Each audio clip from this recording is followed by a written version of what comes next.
Mic off.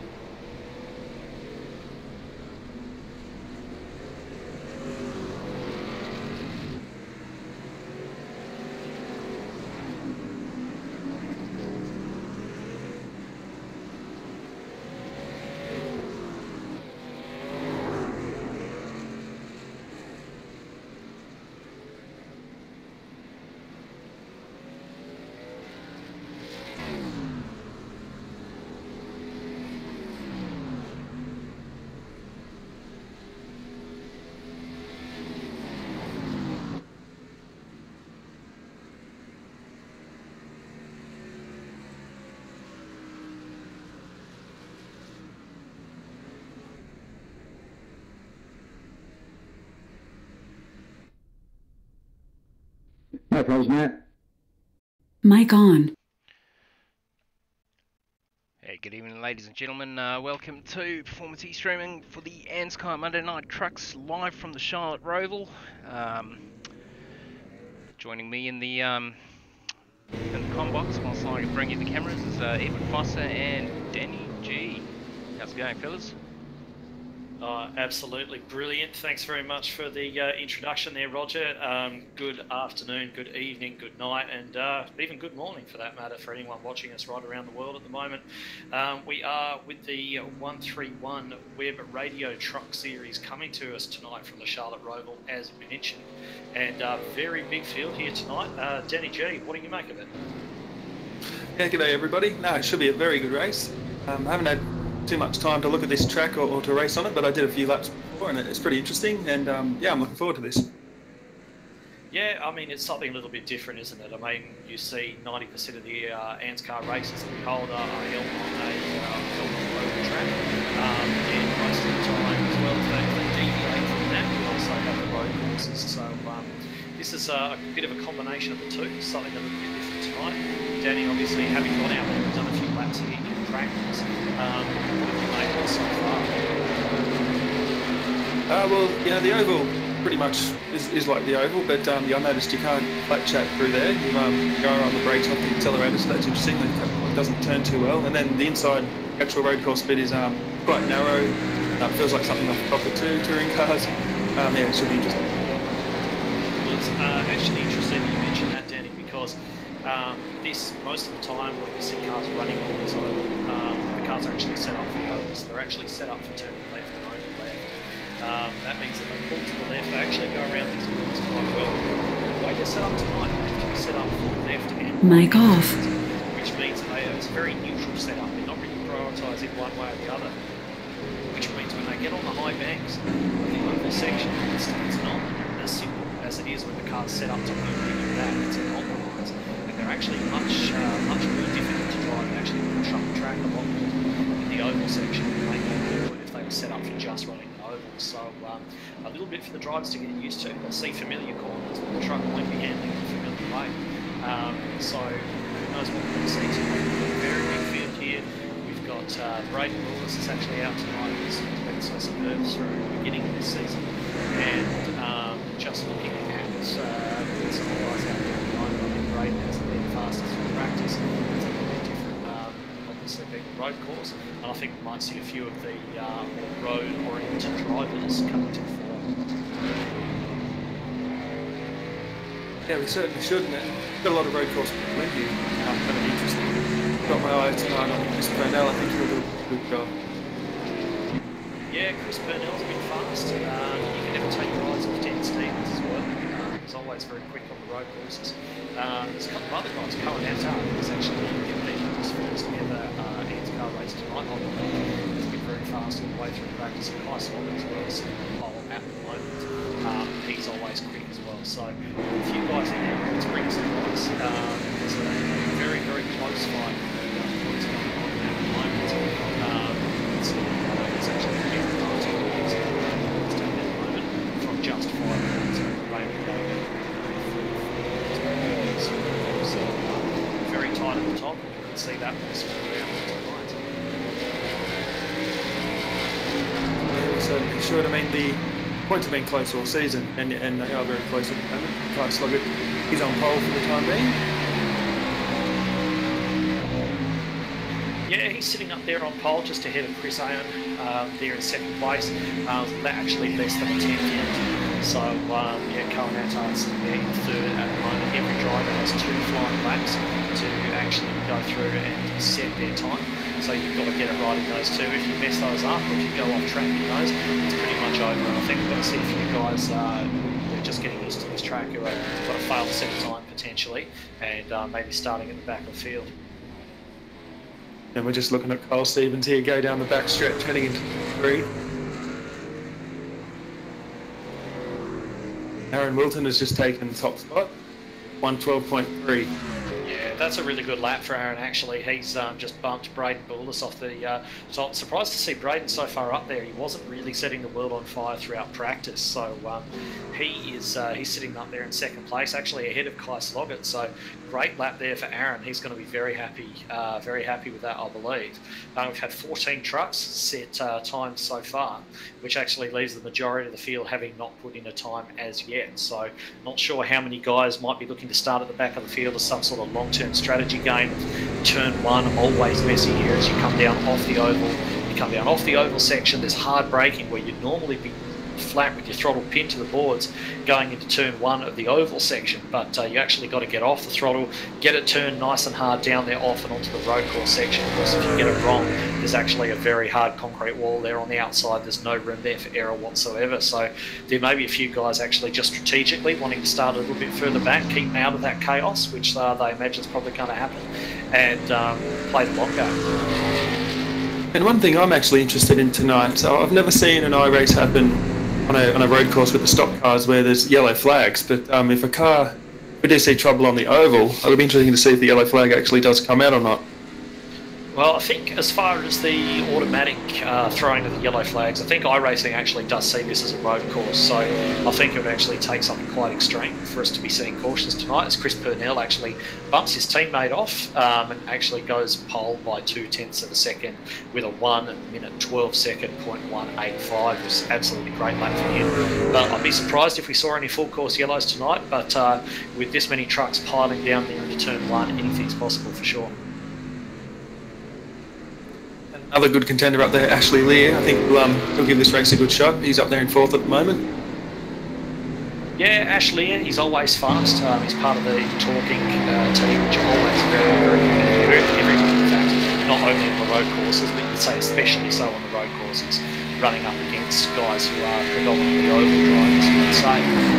Haven't seen Hayden Dodman or Mitchell McLeod as 2 teammates. They're Anzcar regulars as well. Haven't seen him show up tonight. So it's as though Ashley Lear will be flying the flag on his own for talking.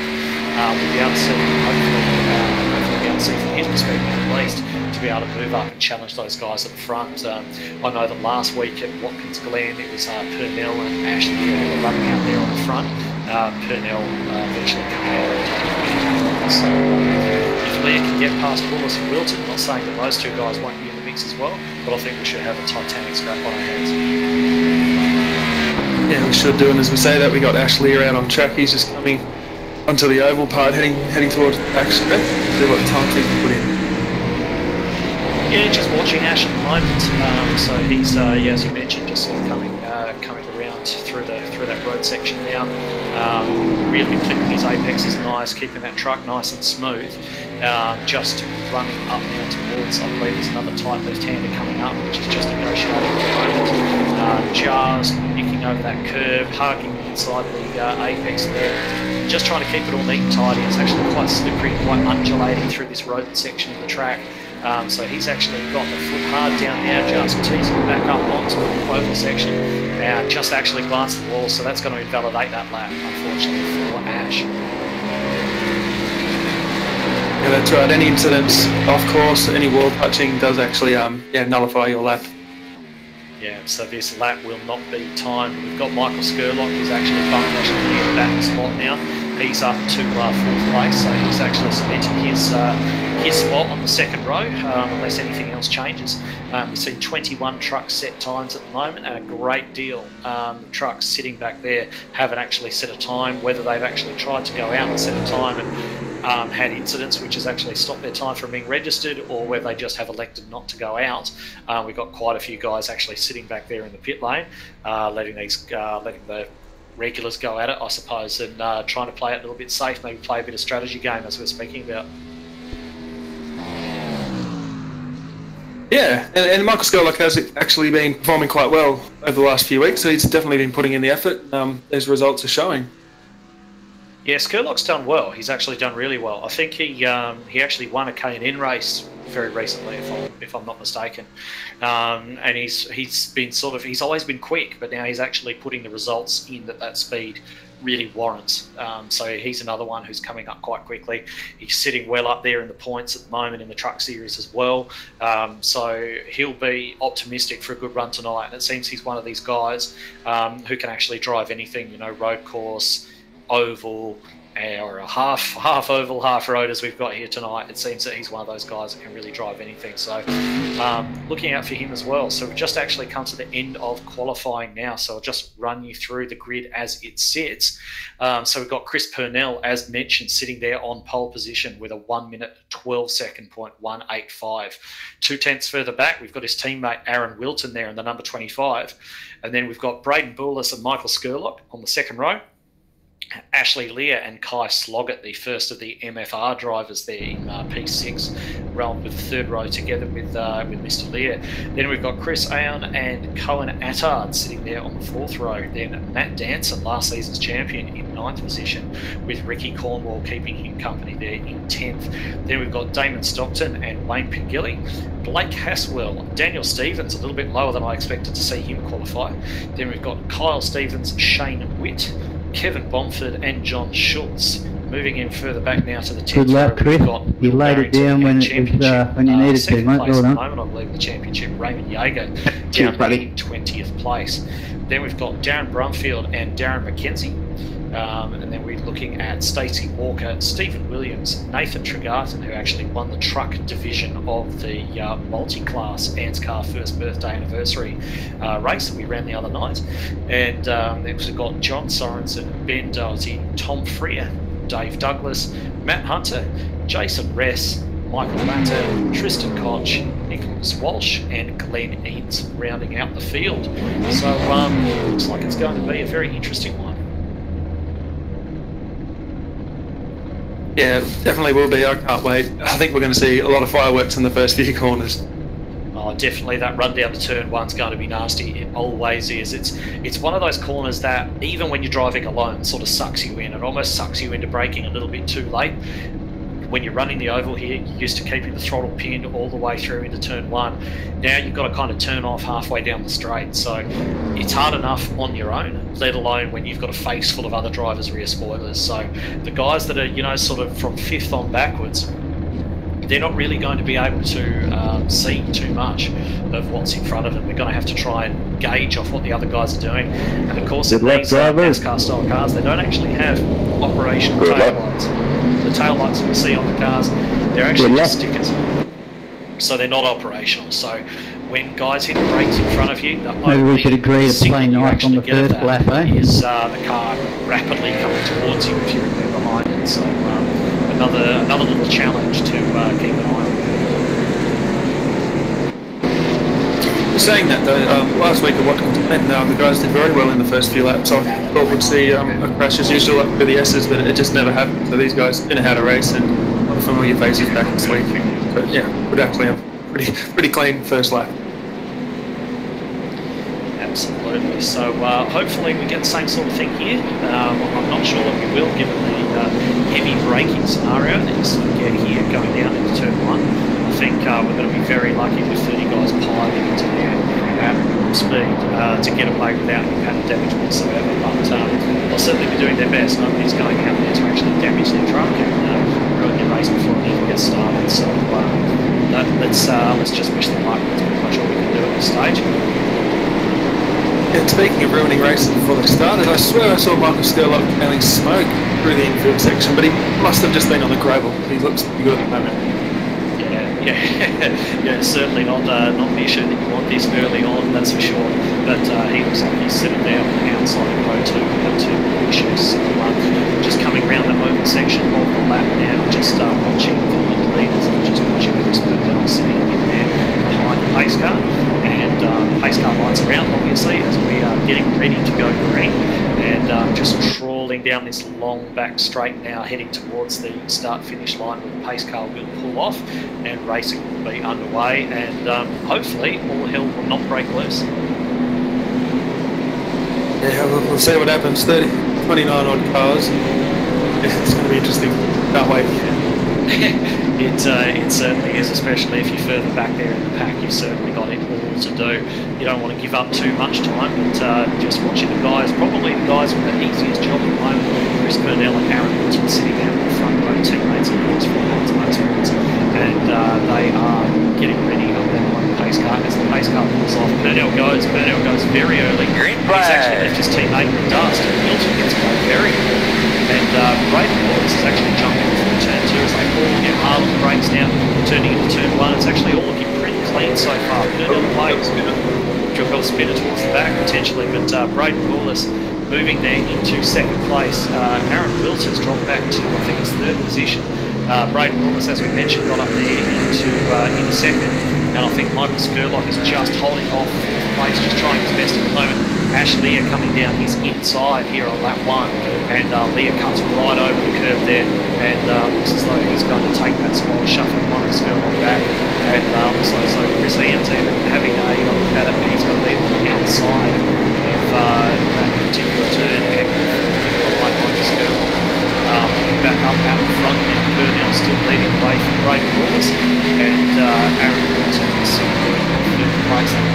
Too well, been a little bit snookered by his teammate on the start actually, as they come round to complete this first lap on the oval section now, and they're actually leading quite comfortably, because they've actually settled into that position.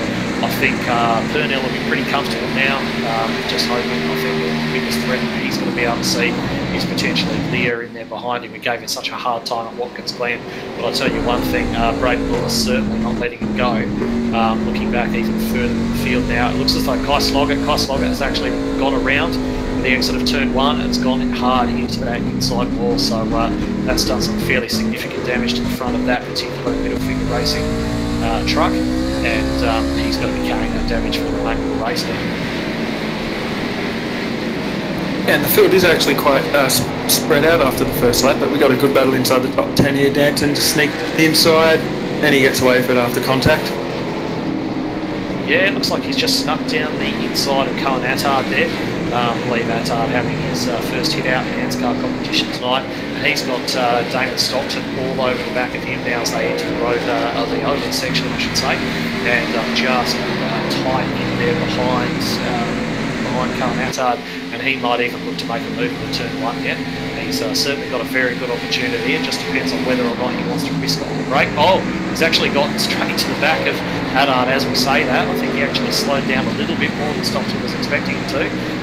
He's actually got him a little bit loose, so I'm not sure if that's broken his momentum, if he's not going to get too much of an opportunity now to dive down the side of turn 1. He is having a look anyway.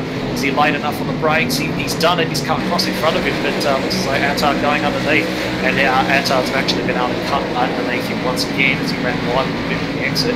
Great driving from there.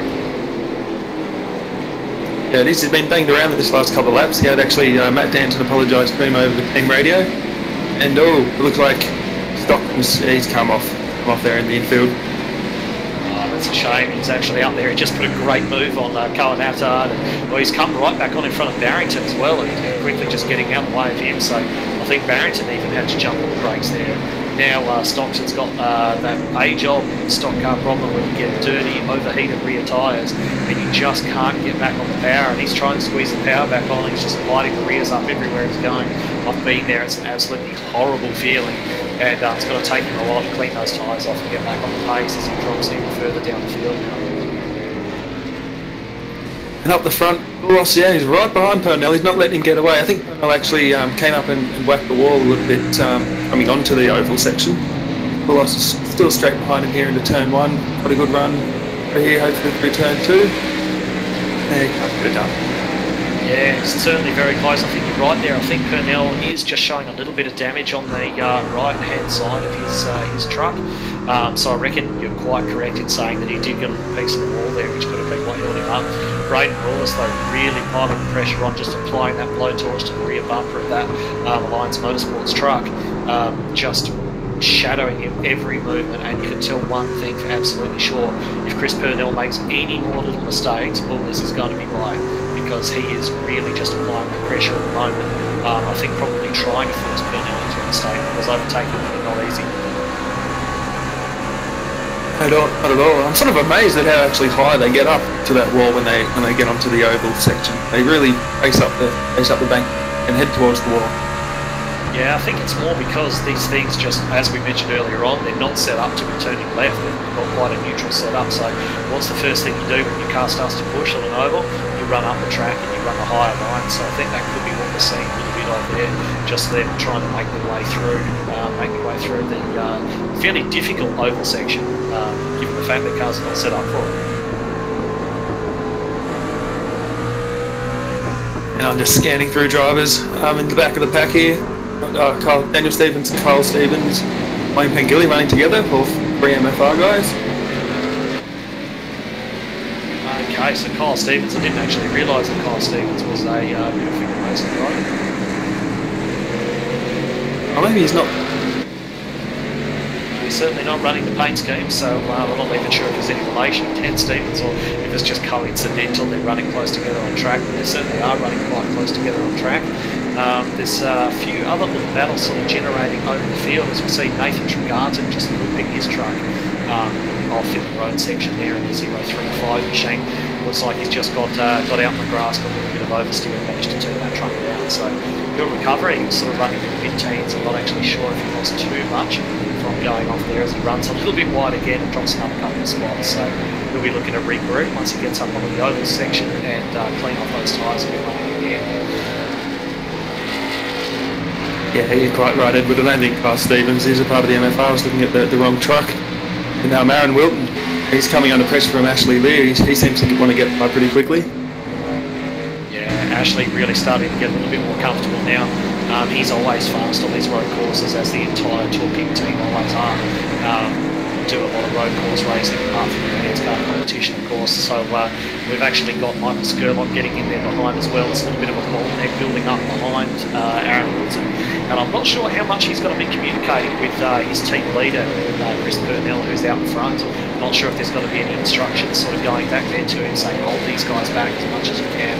They know how much of a threat he is. They know how fast Skurlock's been all the way through practice as well. So I'm not sure if he's getting told to sort of hold these guys up, back them up a little bit, or if that's genuinely his pace at the moment. And Ricky Cornwell, another Alliance driver, he's just pulled off on the back stretch. Braden Boulos still with Chris Purnell here. Yeah, he's actually a bit closer than he's been, isn't he?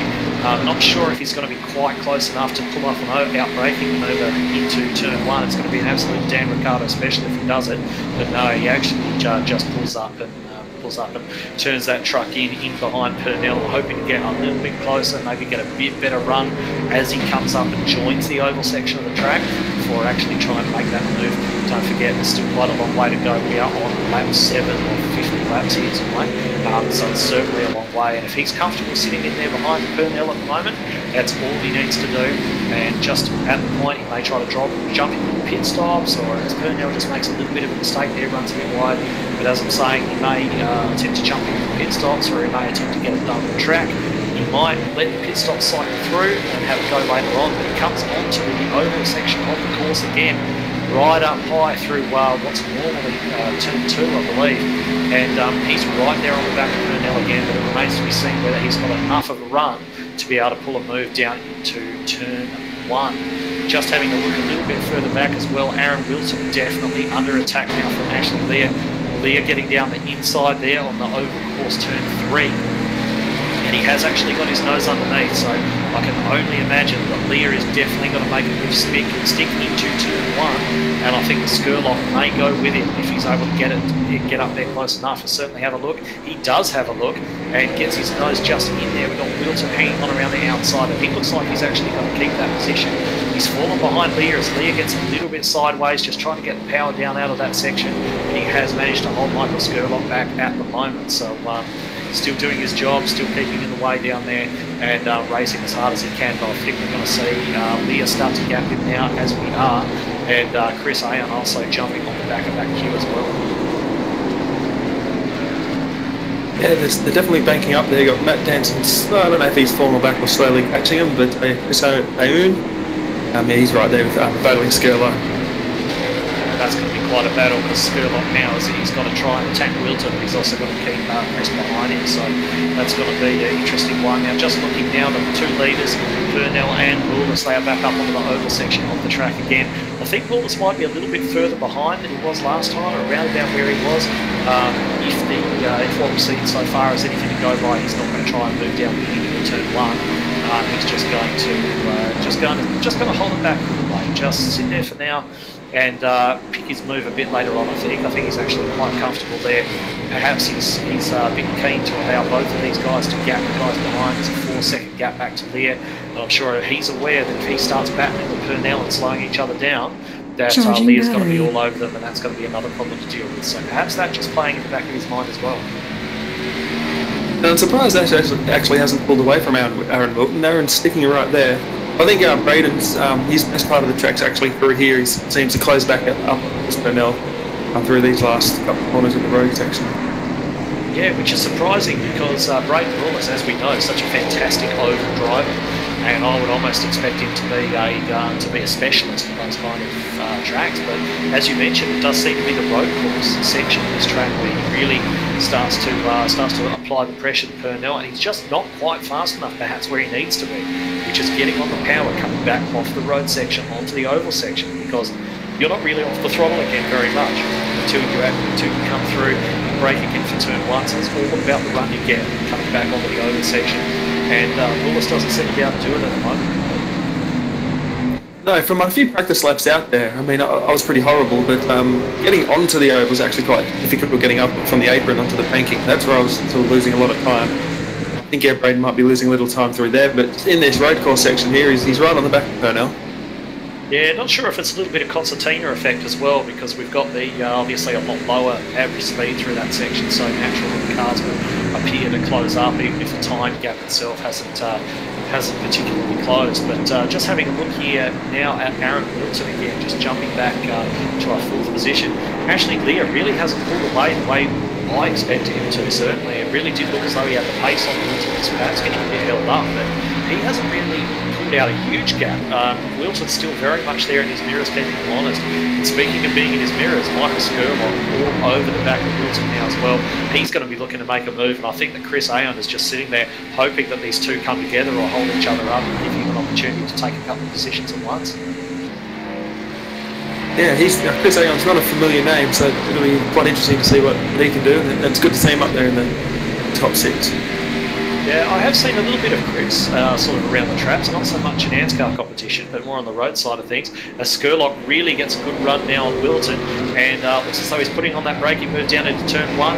Has he got it pulled up? Yes, he has, and just drives Wilton a little bit wide as well, just for good measure. Break his momentum, stop him from coming back at him like we saw earlier on. And yeah, it looks as though Skurlock has got that position now, so he will move up into 4th place. Wilton, from all his good pace, is now demoted a couple of spots. He's back in 5th.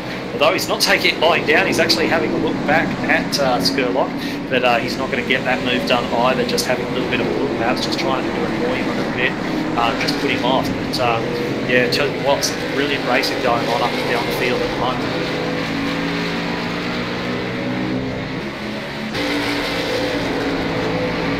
Yes, there certainly is. I'm just trying to scan through some drivers to find some good battles, but I still think the best battles on track are for 1st and 2nd and from 3rd on through 6th. Well, just having a look at the last time that Purnell and Goulders crossed the line, there was 0.027 between them, so very, very close. It doesn't look like too much has changed here either. So Goulders now sitting in there behind Purnell. They've got 4.2 seconds over Lear, so they've actually got this leading battle to themselves. They go down to turn one. You know, turn one is the best place to overtake on this track. There's no doubt about it. Most of the moves we've seen there, but I'm not 100% sure that if Bullis makes a move on Purnell to take the lead, I'm really not sure that that's where he's going to be able to do it, because I think Purnell is actually slightly better than him on the brakes. I'm not sure if it's a brake bias setting or something like that that's different, or if Purnell's just finding more grip out there somehow. But it really does seem as though it's going to be one of these little infield sections, perhaps, where Bullis is going to be able to make the move, because he doesn't seem to have what it's going to take to get by in turn one. No, I think you're right. I think it's going to be right here. He just gets his nose on the inside, and he's not going to be able to make it that time. But actually, he's definitely coming equal, about 0.4 of a second against the leaders the last time around. And Skurlock's not too far behind, so he'll definitely be catching too. Yeah, maybe tyre wear coming into the equation as well. Maybe those other guys have just burned off their tyres a little bit more than Lear has, because Lear actually made quite easy work of the overtaking moves he's had to do, and there hasn't been a lot of jostling. It's all been quite smooth sailing for him. So just having a little look at the moment as well, just having a look back to the battle between Blake and Haswell, and I believe it's Dan Stevens there. So I think Stevens has just recently taken that position, taken over 9th place from Haswell. So it looks as though they've actually missed that particular move, but Haswell just looks as though he's just trying to sit in there and try to keep with Dan Stevens. But it looks as though Stevens may be extending on the play as well. I reckon here comes Braden again for the lead. I think he might have a good shot coming through these corners on this lap. Yeah, this is where he's faster, isn't it? It's definitely here. I don't know if he's particularly strong through here, or if this is a real weak spot for Purnell, but whatever the reason is, Bullis has really got the pace advantage through there. He just needs to be able to get off this corner better than Purnell, and he's trying. He really does know. You can tell just the way he's driving, the way he's trying to prioritise that as much as possible, the different lines he's taking. He knows that corner, as you accelerate back up on the oval, that is crucial. And he's just not been able to get it done so far. As we said, there may be a certain aspect of, I thought earlier on, that he may have just been sitting in there and being content, and the way he gets all over Purnell through the road section, I'm not sure that's the case. I think he's actually giving this all he's got. And through this section here, it's going to take one bold move down the inside of turn one there to get it done, as Purnell does feel the need just to cover that little bit there. Less than ideal line, just holding himself back up, but it is really through this tighter section that you see Bullis really get close and really start to worry Purnell and get to the stage where he may even be able to give him a couple of taps on the rear bumper just to remind him that he's there. And now that we're looking at the times, 3.5 seconds down from 4.2 in the last couple of laps, that is Ashley catching up to the leading group. Bullis again, he just gets a pretty good run off here. But I also see him leaving skid marks on the track too, so he could be wearing his tyres down more than Purnell, which might be another extra advantage coming off this corner here where they go a bit sideways. But I mean, Bullis has got a good run on him here. It's going to be interesting going into turn 3. Yeah, very good run, very good run. I think this is the best opportunity he's had, and he knows it.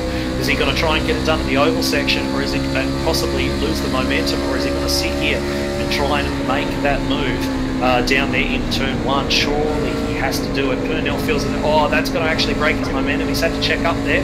He's had to check up there just a little bit. He's still very, very close to the back of Purnell. I think Purnell may have actually blocked him off and done enough there. I think he's done enough, and he does cover going down the inside of turn 1. And I think Purnell actually broke Bullis' momentum, made him lift off the throttle, and that's all that saved him there going down there into turn 1, as Purnell runs a little bit wide for good measure there as well. And he's going to run a little bit wide coming out of this corner as well, as he just manages to get it tucked back in. So, but that was certainly Bullis' best shot of the race.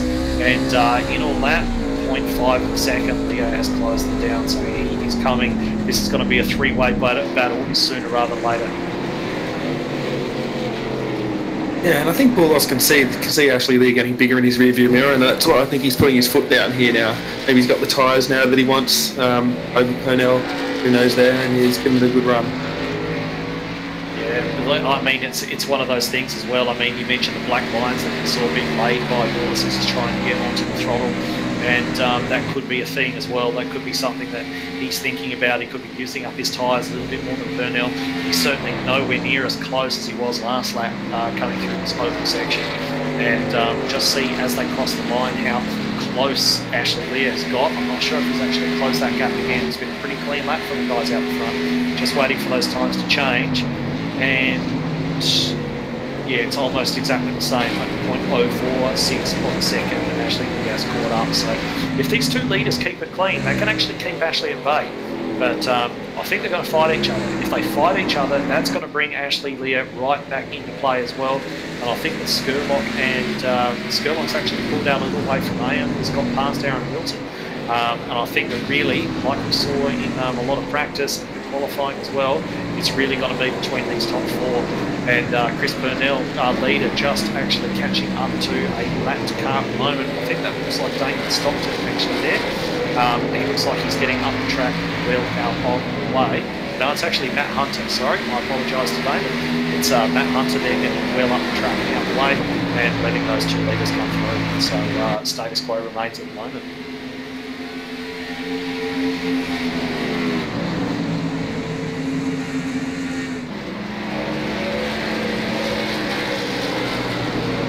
Just watching now, just coming back out of the oval turn 4. I don't think Willis is close enough to be making a move. I think Purnell's going to be pretty comfortable breaking down here into turn 1. He doesn't really try to defend, just takes the optimal line through there. So I think Ashley Lear has just dropped back a little bit actually. It's now up to 3.4, so I'm not sure if he got held up a little bit. No, he hasn't lapped Hunter yet, so it can't be that. So he may have just made a little bit of a mistake there as well. So, but he's still coming along. If those top two start to fight again, you're really going to see him bring himself back into play. Yeah, well, so the top 6 is actually quite close. Got Skurlock back of Ash now.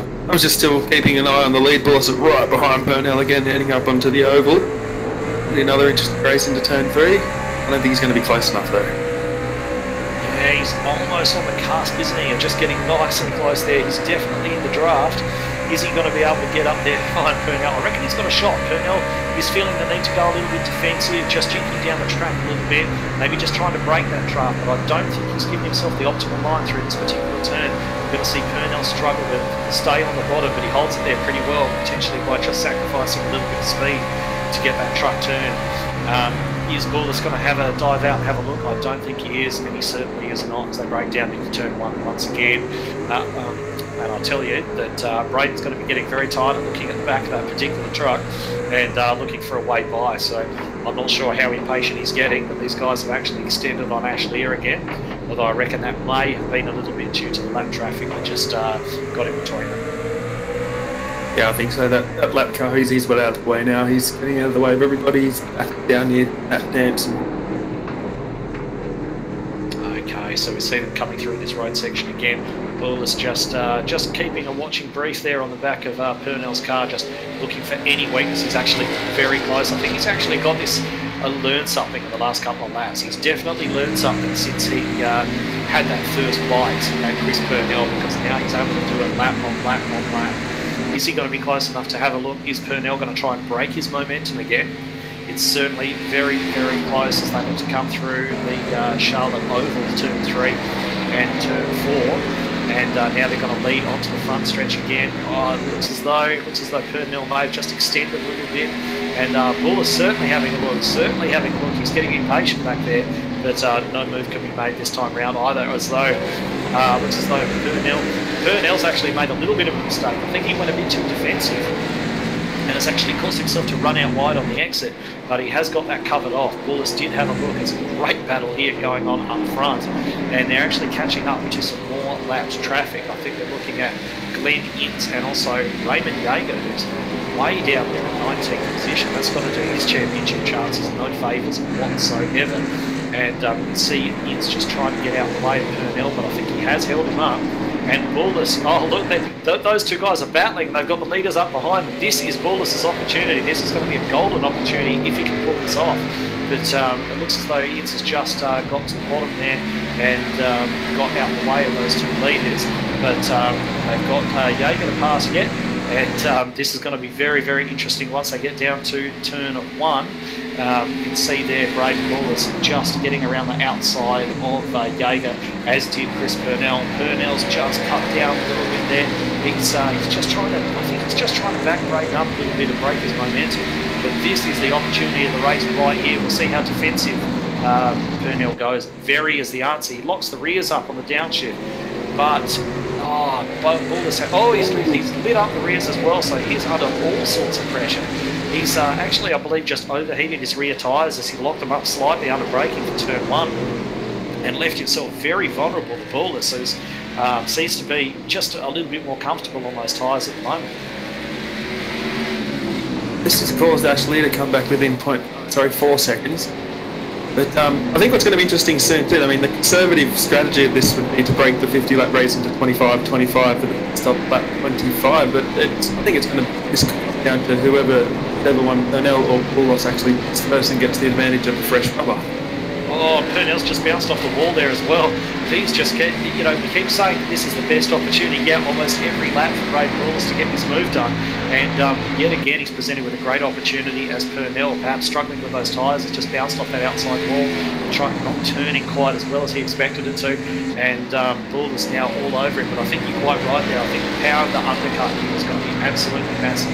So it really depends on who's actually. You see a few trucks heading to the pits now, actually. He's coming in now. So we'll see how much time Ashley actually makes up on fresh rubber here. He's one of the first leaders to. Okay, so Lear on pit road. So we're actually seeing him coming down the pit road at the moment, and just he'll be looking to find his pit box. I imagine we'll see him swinging at any moment now. There he goes. So let's just have a look, make sure that there's no issues or anything like that on this pit stop. And he'll be looking to have a nice clean run, and then we'll be able to see what kind of pace he's got on those fresh tyres. We're only on lap 21, so we're not actually halfway through this race yet, so he is definitely trying that undercut, and we'll see pretty soon if it's the right call. He had some time to make up, so this could be the way to do it. Bullis had a really good shot at Purnell there during the in the infield section of the road course. He just couldn't get it done. He got right up to the back of Purnell, but had to slam the brake momentum. They head off into turn 3 on the oval now. Yeah, it looks like there's a bit of a gap between them at the moment. I don't think we're going to see any moves made this lap. We may see pit stops this lap.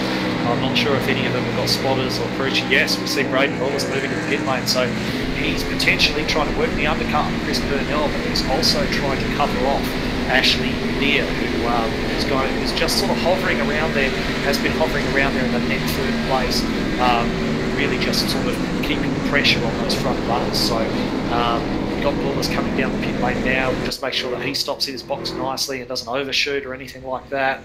Looks quite nice, I believe. He's just got in there a little bit hesitant, but okay. I don't reckon he's going to have too many issues here, so let's see what Ashley has been able to make up in one lap. I'm not sure what the difference is between these old tyres versus new in terms of lap time. It's entirely feasible that Lear is going to be a lot closer to Bullis as Bullis leaves the pit lane.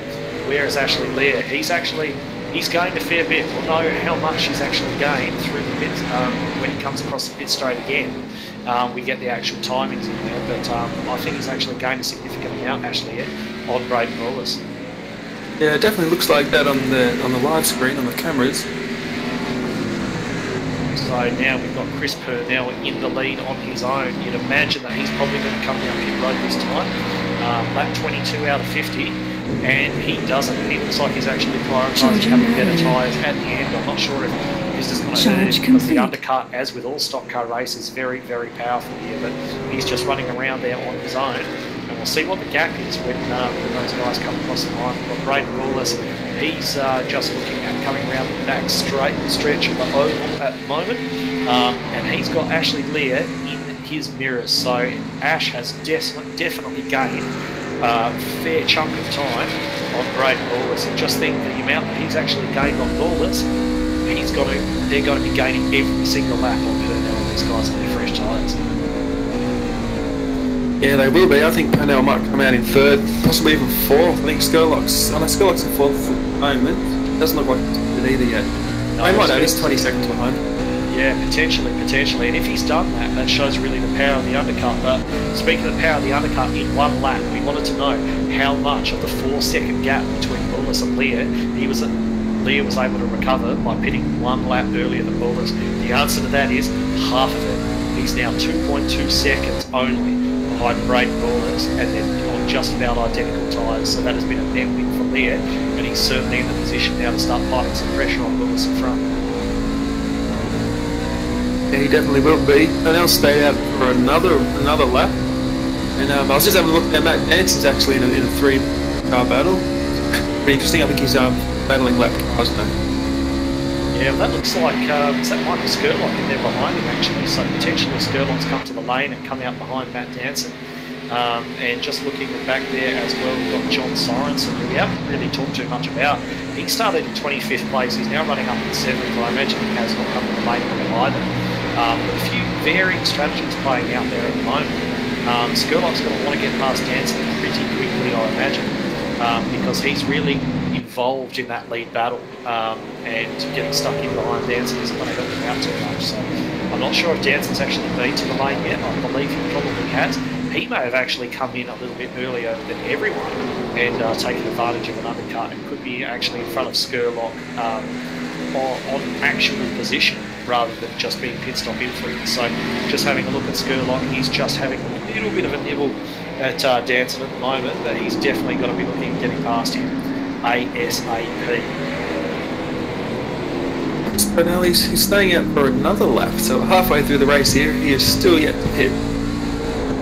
Yeah, so obviously he believes that he's playing sort of the opposite. These guys who pitted, they want fresh tyres now. They want to try and take advantage of that undercut and gain on the guys in front of them during the time when they're on fresh tyres and the guys in front are on older tyres, as Purnell just seemed to make a little bit of an error there and run around the outside of all those turns.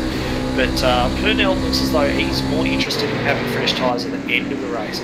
So he's going as long as he possibly can now. He's probably actually aware that it could cost him a little bit of position mid-race.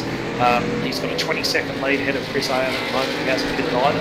I think that once he comes in, we're definitely going to see him lose the lead. But he'll be counting on his fresher tyres to be able to gain that back once he comes out with fresh tyres versus everybody else running 5 or 6 lap old tyres. So his strategy becoming quite plain and plain for everyone to see at the moment. Yeah, he's definitely got the speed to stay out and see if those fresh rubber actually does make a difference, as he just hits pit road now.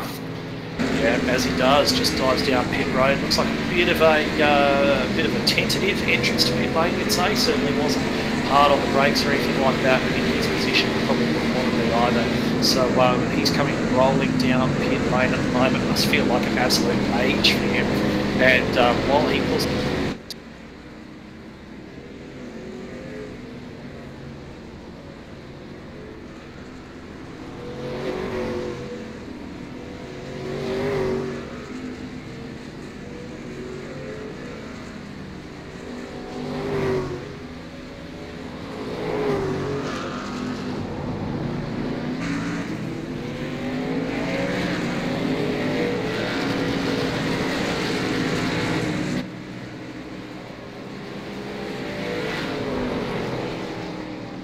come off a pit road, so he's going to have a little bit of work to do.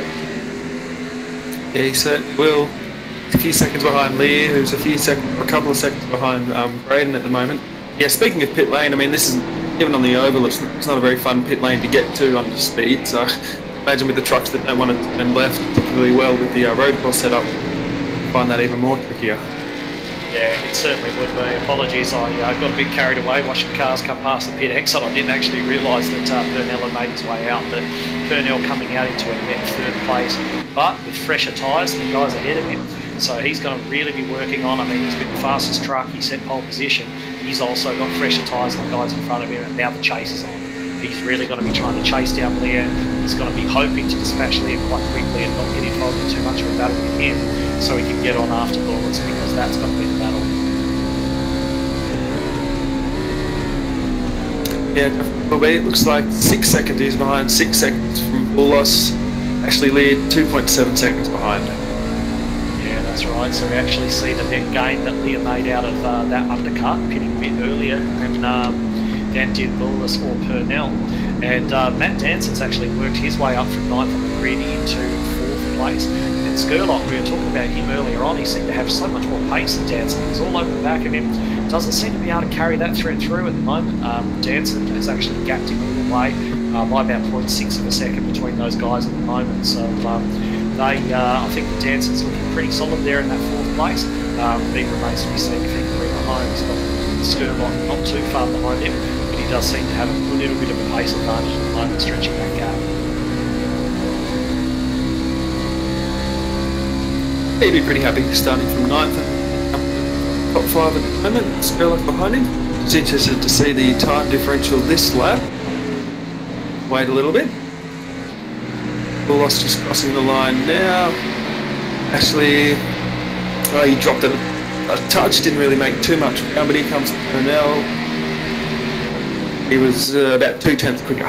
Yeah, only 2/10. I actually thought it was going to be more than that, and I think Purnell probably thought it was going to be more than that as well. He really does need to be gaining, because the fresh grip that these tyres have when they're brand new is something that you only have momentarily. You only have it for a couple of laps. Purnell has really got to make use of that now and he should be taking chunks of time out of the guys in front of him. And to be taking only 0.2 of a second, he's going to start to think, oh, maybe I didn't make the right decision, because the tyres, they're going to start to wear down, and after they start to wear down, sure, he's always going to have a little bit of a grip advantage over the guys in front of him, but as the tyres age, that advantage actually becomes less and less and less, until these tyres have got about 20 laps on them, and there's not going to be too much of a difference between the ones that are 5 laps older than the other ones. So he really does need to be making inroads right now and making them fast. And if he's unable to be taking more than 2/10 of a lap out, then I'm afraid that strategy's cost him this race. Yeah, I think so too, Edward. And the laps ticked down quick. He got 22 laps to go.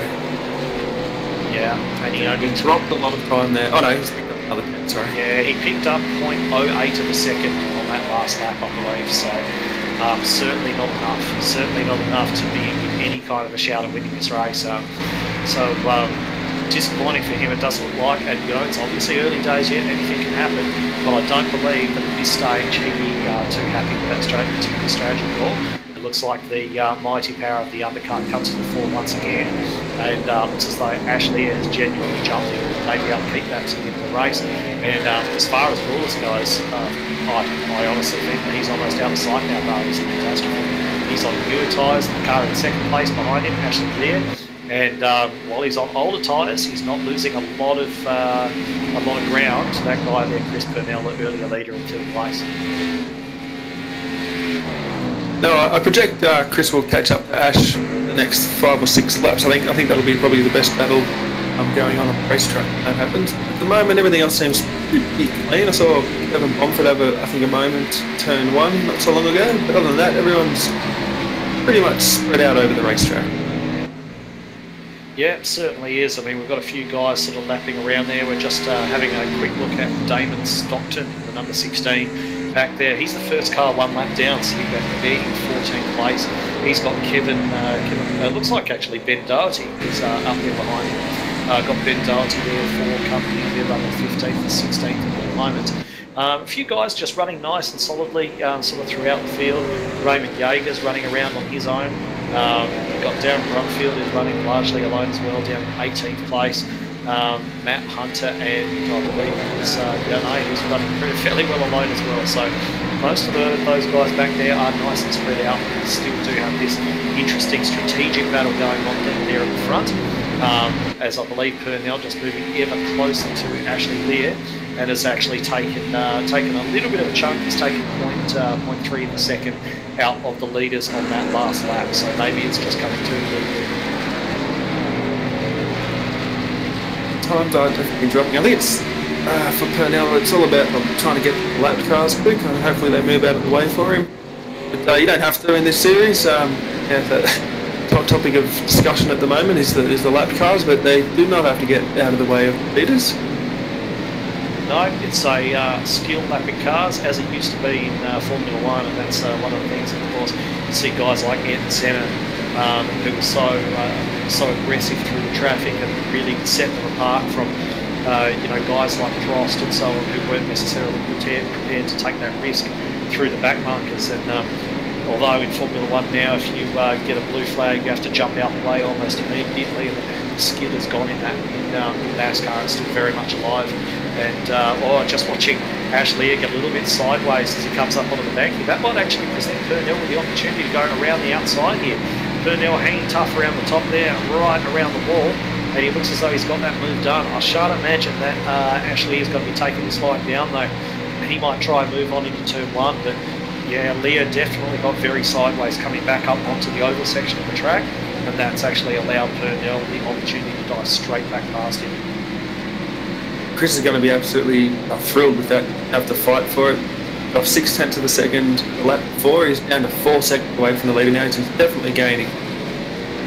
Yeah, he certainly is. So can he gain by enough? I know we were saying when he got out of the pits he really wasn't gaining fast enough, but seems to now just be getting into that phase where he can be pulling chunks off the guys in front. So I'm not sure if Braden Wallace has been affected by any traffic at all. It doesn't look like there's any traffic between them, so Purnell definitely on the charge at the moment. As we mentioned, he was the fastest car in qualifying. He was very fast in practice as well, and perhaps he's got what it takes to actually chase Wallace down. It's going to be a hell of a job. 4 seconds he's got to actually close down just on the racetrack, and he's got less than 20 laps to do it in. So it's going to be very, very interesting to see if he can sustain this pace, sustain that rate of gaining, which is what he really needs to be doing if he's going to be in with a shout of passing grade, because as the great Murray Walker always used to say, catching is one thing, passing is another, and Wallace will not be doing him any favours whatsoever if he does manage to catch up to the back of that McLaren one. Oh, and I'm just watching Purnell's cockpit, and he can definitely see Wallace, especially for the road course section. He's definitely there. How much did he take off this lap? 6/10 again. 6/10 of a second, that's a huge chunk. So I'm not sure where Wallace is actually losing that time, whether he made a mistake on that lap or something, but Purnell is absolutely bringing him in. We're saying he'd done the wrong strategy not so long ago, but now it looks like he may not be. You can see anytime just sitting here watching Braden, you can just see Purnell's car hovering about in the background, just gating. It's very much a visual gap now before it was a timed gap. We really needed that timing screen to be able to see what the gap was, but you can definitely see now it's a visual gap. You can see both trucks in the same shot, and as we come around and complete another lap, we'll see what the timing actually is. Excellent. Sort of battle going on at the moment. Danton and Skurlock. Skurlock's pretty close to Danton now. He's about 5 car lengths away, but he's definitely battling each other through the road course there. Yeah, Skurlock's gained, hasn't he? He was a little bit away. We were just commenting earlier on about how Dancer looked a bit comfortable. Skurlock hadn't made the gains that we were expecting him to make. But I'm not sure if the tyres are just acting a little bit wobbly here or what, but we were saying earlier on that Purnell wasn't making the ground we expected him to make. Then all of a sudden he sort of come on and started taking chunks out. As he has taken, I think, another couple of tenths out of Willis's lead. And now we've got obviously Skurlock starting to make some inroads on Dancer as well. That gap is down to half a second. So there are a few guys coming alive at this late stage of the race. Yeah, they definitely are. I think Skurlock and Danton are probably too far behind the leader to make a difference now. For only 16, 17 laps to go, they're 12 seconds off the pace. Yeah, Purnell's definitely coming. That 01 car of Wallace is definitely getting bigger in that cockpit. We'll see what the timing is as Purnell just moves onto the the oval section of the circuit again. Just cutting away there from Danson and Skurlock. Skurlock's little battle, I agree with you. I think they're a little bit too far off the lead to make any genuine threats for the win, barring some sort of catastrophe for the top 3. But Purnell definitely coming now. Definitely coming, trying to make inroads onto Wallace's lead. Just Wallace, he's out there. He's just catching up to, I believe it might be Dan Stevens. It is Dan Stevens about to go 1 lap down. Purnell's now got it down to 3.0 seconds. Lear isn't making any further inroads. So it looks like it's going to come down to a battle between these two. And Wallace is really going to be hoping that that Daniel Stevens doesn't fight him too hard, because the race could definitely hinge on it. So we've got one other truck just moving out the way there, letting both of them through. Wallace now just coming about up onto the back of Stevens, and he's going to want to make this move absolutely as clean as a whistle, because he's got Purnell bearing down on him now. Just interested to see what the 91 does. I wasn't close enough to him anyway. I was thinking the 91 would have went high and forced Purnell to go low, which would have cost him some time. It looks like he'll probably get this pass done down the front stretch, or maybe even the back stretch if one gives him way here, which he does.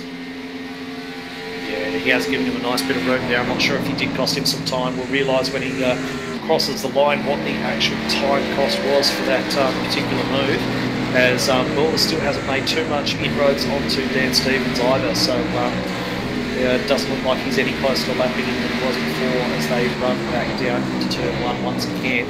And yeah, he's gained less than a tenth on that particular lap. So I would say that either his tyres have suddenly gone away, or that particular piece of lap traffic did cost him just a minute amount.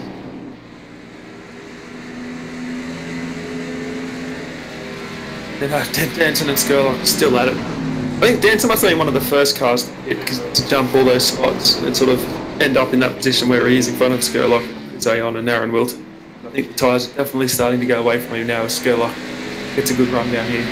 Yeah, and Aon's in there as well. So, yeah, well, I think we did miss Matt Danson coming to pits very early. I remember earlier on we were sort of trying to figure out if he had pitted or not, but he certainly used the power of that undercut to great effect.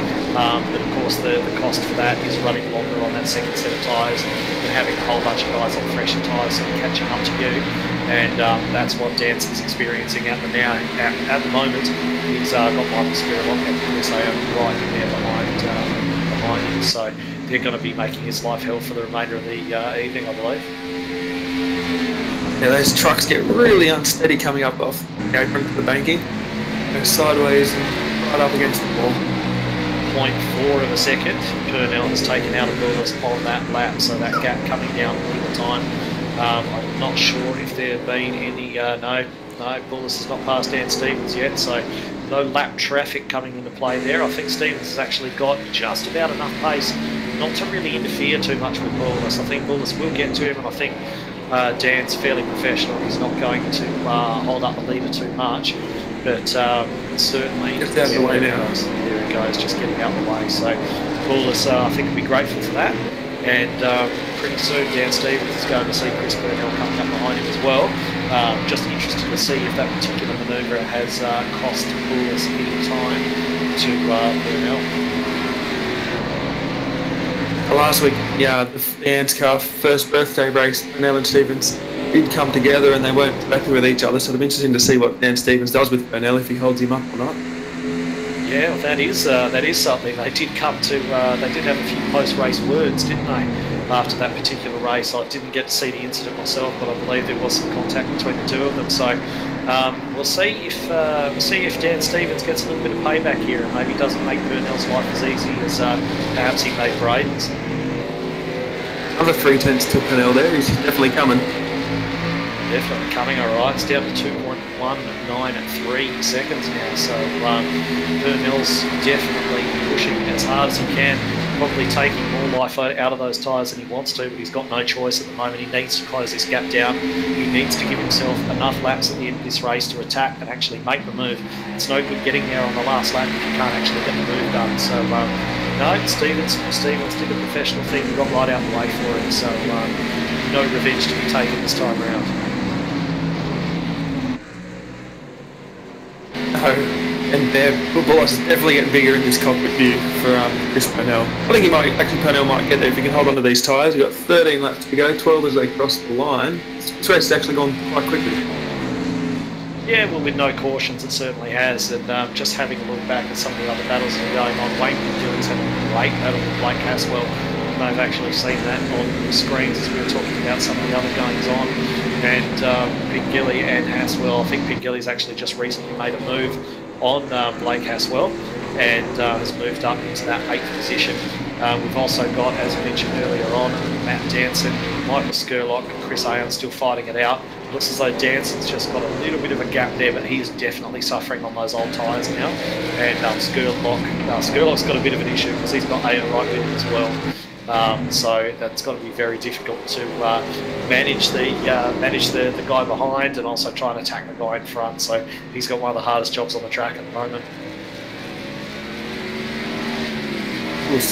Skurlock's just made a mistake there. This has got around him. This is starting to catch up from the back of Danson. Yeah, Chris has had good speed. Aiden's had very good speed actually. He was quite pacey in practice, sitting up there now, having just taken over that 5th position from Michael Skurlock. So if he can get in there and attack Danson and actually put a move on the reigning champion, he's going to be very pleased with his night's work. Yeah, I was just catching some radio chatter there. Skurlock actually, he has let Chris go, so he's holding him up. See what Chris can do with Danson.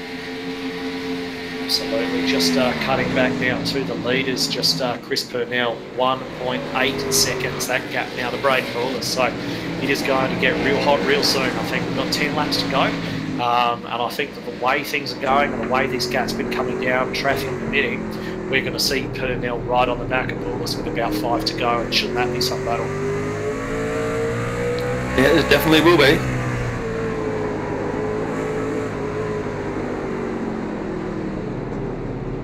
I think they're probably going to be the two that have a realistic shot at winning this thing, unless of course they'll obviously be trying to avoid it. But if they come together and Ashley Lear can potentially get him a shout, he's sitting 8.6 seconds off the lead at the moment, but certainly within striking distance if an incident occurs between the front two. Just sort of panning back and just keeping an eye on that battle between. Seems to have dropped Skurlock off just a little bit at the moment, and Aon's having a very close look at that Danson. Not close enough for the move just yet though, but we will keep an eye on that battle as it develops for the remainder of the race. But I'll tell you one thing, Chris Purnell is really starting to home in on the back of Braden Lawless. He's taken down from 1.1 seconds on that lap alone, and there was no traffic involved, so I can only assume that Lawless is really starting to suffer on those tyres and is really starting to move around and make a couple of mistakes. And Purnell, this strategy that we were saying was the wrong one earlier on, looks as though he may be making fools of us all, and he may be able to make the move and win this thing. Ooh, he just gets up on the grass there, but yeah, I think you're right. We probably do owe him an apology now. I think he's going to get there a lot quicker than we thought too.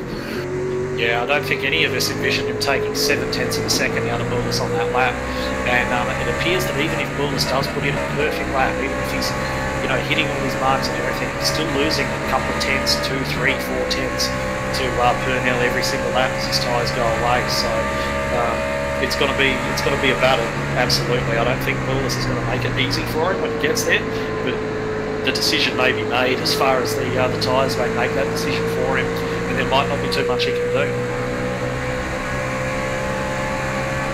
We're just having a look at the times again. 1.1 down to 0.749. Another good chunk out of him.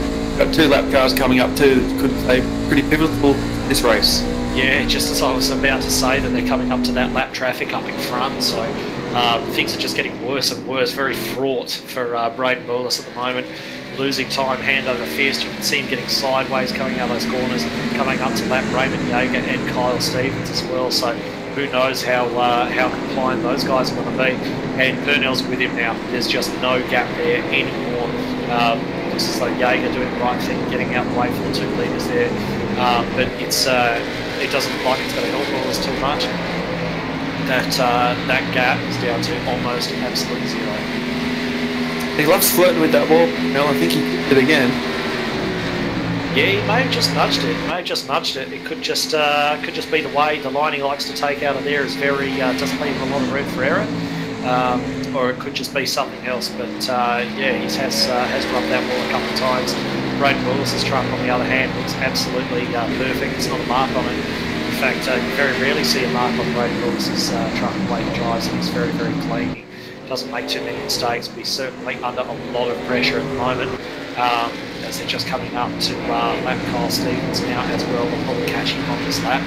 And I think it's funny because earlier on during this race, it was Bullis that really had the advantage over Purnell, and the place that he had the advantage was through this tighter section, through the infield section. Now it seems to be the other way as Chris giving it everything, spins up the wheels, lights up the tyres on the exit of that particular turn, loses a bit of time, loses a bit of tyre life, but he's got more than enough tyre life, I think, to get this job done at the moment. That definitely looks that way. Head up onto the banks here. If he gets a good run, he didn't really close too much on that lap. This might actually come down to the wide. Borlas can just be struck in the right positions, the block, see what Chris will do with the front nose.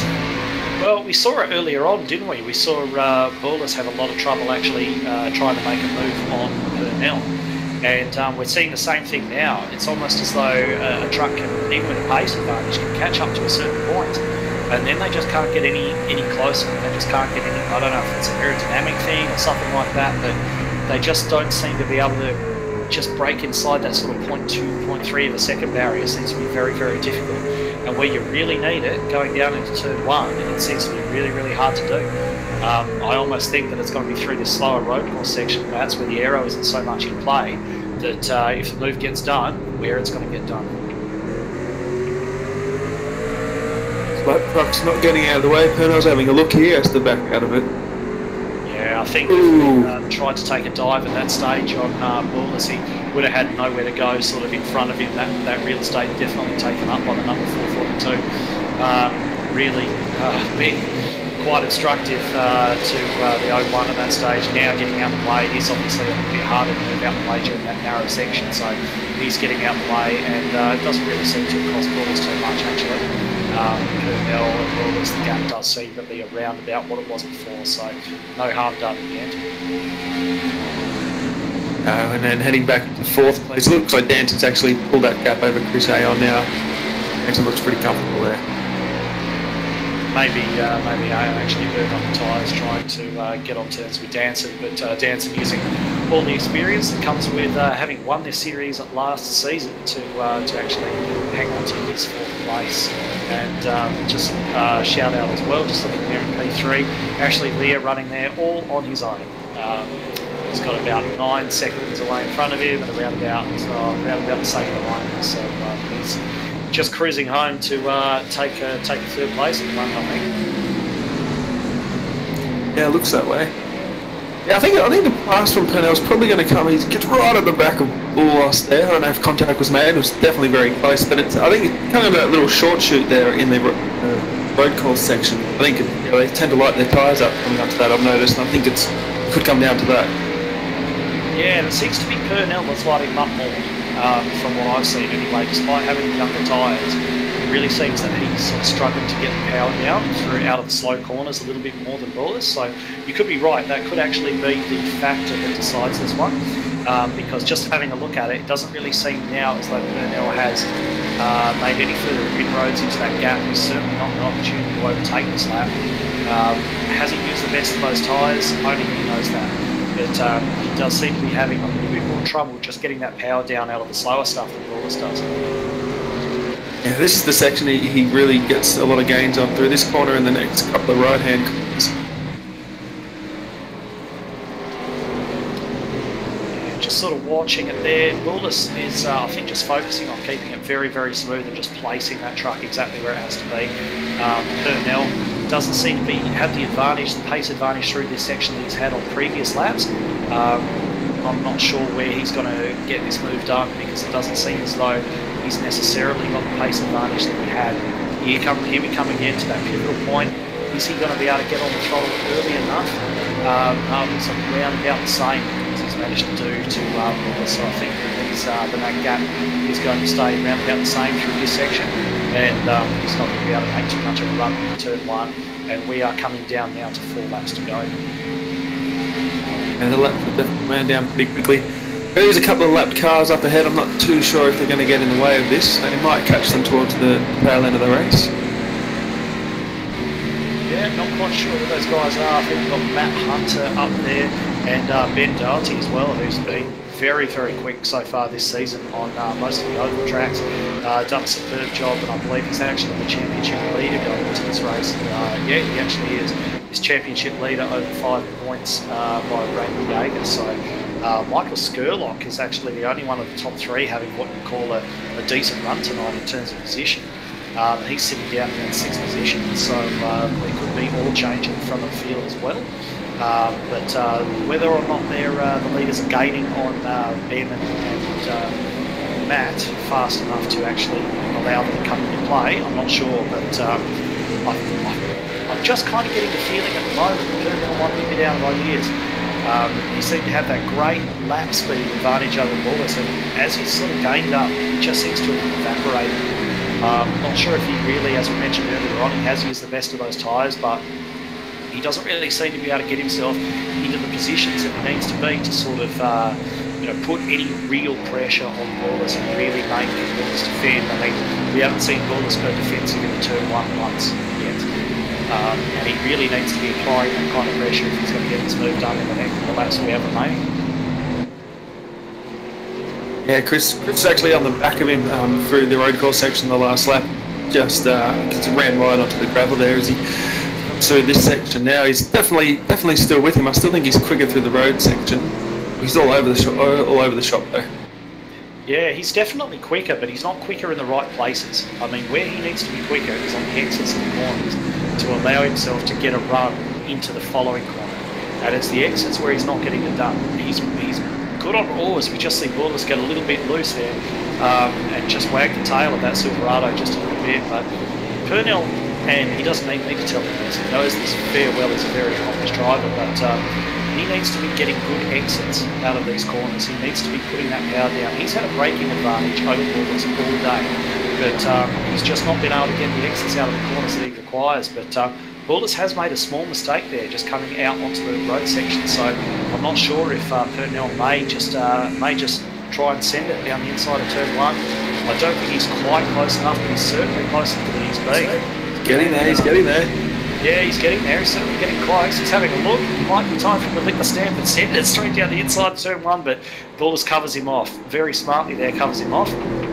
But they are absolutely bumper to bumper now as they come out of turn one and then through turn two. Purnell trying to take the tightest line he possibly can right up there next to that concrete wall. And we'll have to see now whether he's able to get these exits that he needs to get to be able to put some pressure on Wallace. It appears that Wallace is now having similar struggles to Purnell, actually getting the power down on that truck. We saw that last lap as he tried to get the power down. He wagged the tail a little bit, lost that momentum that he'd been keeping up so well. You see him taking quite different lines. Purnell really prioritising the exit of this corner. You can see by the different line he took a very wide entry, very late apex, trying to get on the throttle as early as possible, but it doesn't look to have worked through this lap. And I believe we're actually coming down to the white flag this time by. Yeah, he just gets a bit loose there, Purnell. That was a good opportunity too, and the lap before Bulloss actually got into the wall, so he's definitely looking for that opportunity coming up into the banking. One lap to go. Pressure's definitely on, isn't it? One lap to go. I'm not sure how much Wallace will be feeling it. He's been pretty cool, calm and collected so far all the way through this race and certainly all the way through this season. But turn one, the best overtaking opportunity of the track. They're not going to get a chance to go through that again. They've just gone through there for the last time.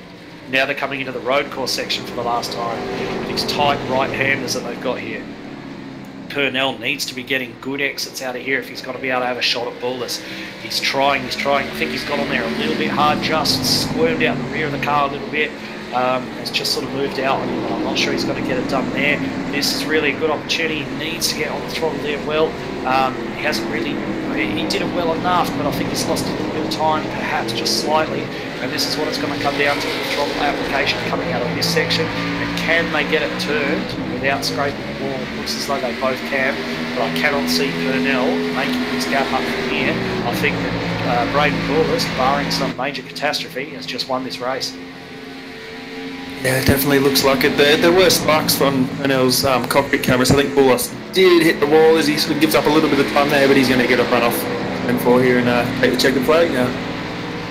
Absolutely superb job for him, and Purnell came so close to getting that done after leading much of the race. So fantastic win, well done to the two of them.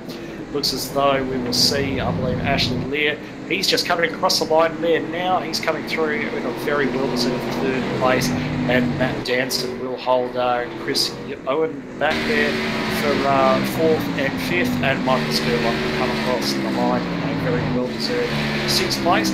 And Aaron Wilton, remember him? We were speaking about him earlier on during the race. Haven't seen him so much since. He'll come across in seventh, with Wayne Gillick coming across there. He will cross the line in eighth, with, I believe, Blake Haswell actually coming out second best in the battle that those two were having earlier on.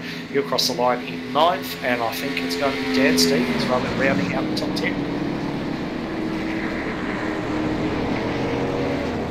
Yeah, looks like Kyle Stevens in 11th, Will Barrington, Kevin Pomford, Ben Doherty. Well, they actually might be still racing, I'm not too sure. Oh no, I think they're done for the day. Yeah, I think those positions are all set. Raymond Yeager coming across in 15th position. That's not going to do his championship charge any good, although fortunately the guy who's directly ahead of him in the championship is only one position ahead of him on the road as well. Then looking back, we've got Darren Brumfield, Matt Hunter, John Sorensen, Stephen Williams, Damon Stockton, Glenn Ince, Shane Witt, Nathan Tregarton. I believe we're down into the retirements now. Cohen Attard, John Schultz, Michael Latter, Kai Sloggett, Darren McKenzie and Ricky Cornwall. All unfortunately not making the end of this one. But great win there for Braden Bullis. I think he's absolutely deserved it. He drove impeccably well. Strategy was spot on. I can't even think of a negative. I reckon he's driven absolutely fantastically and pushed all to the line by Burnell in an absolutely brilliant race, I thought. Yeah, same. I'm impressed. I actually thought the track actually did produce some quite good racing between these two. But yeah, definitely the undercut was the way to go, and he's pulled that off, held it off marginally, but he's got the job done as he's just burnouts now on the front stretch.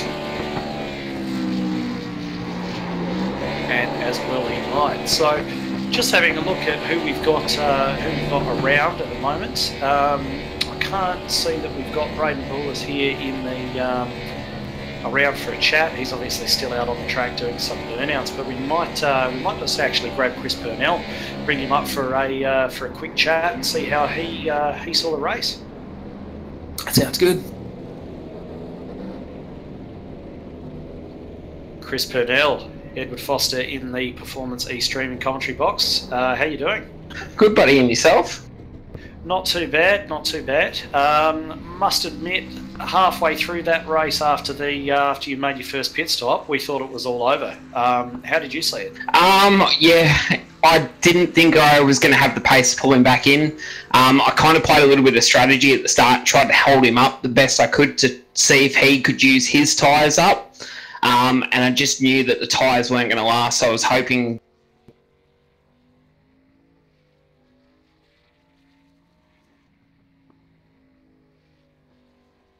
Things we were sort of looking, because we're talking a little bit about the undercut and who was sort of looking at using that and making the most of that. Actually, Leah used it to great effect. I think Matt Danson used it to great effect as well earlier on in the race, and we were sort of surprised to see you not pit earlier and cover that off when those guys did that. And then we're obviously thinking that you were sort of looking more towards the end of the race and having the fresher tyres at the end. And pulling that first stint out as much as you can, sort of knowing that you may lose position in the pit stop.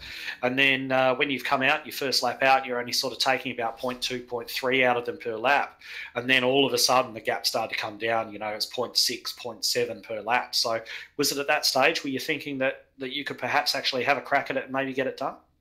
Yeah, so I when I come out of the pits, I thought the best thing for me to do was to sort of take it easy for the first 3 to 4 laps, let the tyres sort of come up normally and then start to push on with it. And then when I started to see how quick I was pulling in ash, I thought I might have a shot at this. Yeah, absolutely. It certainly worked out and came within a couple of laps of getting it done there at the end. One of the other things that we sort of saw was once you did manage to get up onto the tail end of Bullis's truck, is that it almost seemed as though you could go so far, get within about 2.2, 0.3 of a second. But after that, it was almost as if, I don't know if it was something aerodynamic or something like that you weren't able to close that last little bit. And it was almost a reverse of what we saw in the first part of the race, when obviously your positions were reversed. Braden wasn't really able to get too much onto the back of you, except on a couple of occasions. Is that something that you found? Was it tyre wear? Was it aero? Was it something else? I think it was a bit of both. Hey, I think once you sort of get up behind a truck for a couple of laps, the tyres at the front really start to heat up. and it struggles to turn in, and then you get like a little bit of an aero wash effect afterwards. So it's like a bit of both, to be honest. It's a balance between the two, and then you get lap traffic involved as well, and it makes it a lot harder, and you get excited because you're close and you think you get a run, so you stamp on the throttle a little bit earlier and it spins up, and then you got to start all over again. So yeah, it was a handful once you got up behind someone, that's for sure. Well, certainly a good result in the end. I mean, you've had a couple of wins last week. Start off this week with a second place as well, so you must be very happy with that. Have you got any sponsors or anything you'd like to give a shout out to? Yeah, I just want to give a shout out to C21 Systems and all the boys in Alliance Motorsport. Yeah, they've been working really hard this week to get everything ready for, obviously, the truck race tonight and Thunder on Thursday at Chicagoland, and then we've got the Cup at Watkins Glen, so we're pretty excited for this week. It's certainly going to be a big week for Anzcar, that's for sure. So thanks very much, Chris. I'll let you go back down and join your team, and we might just pull the winner up for a bit of a chat.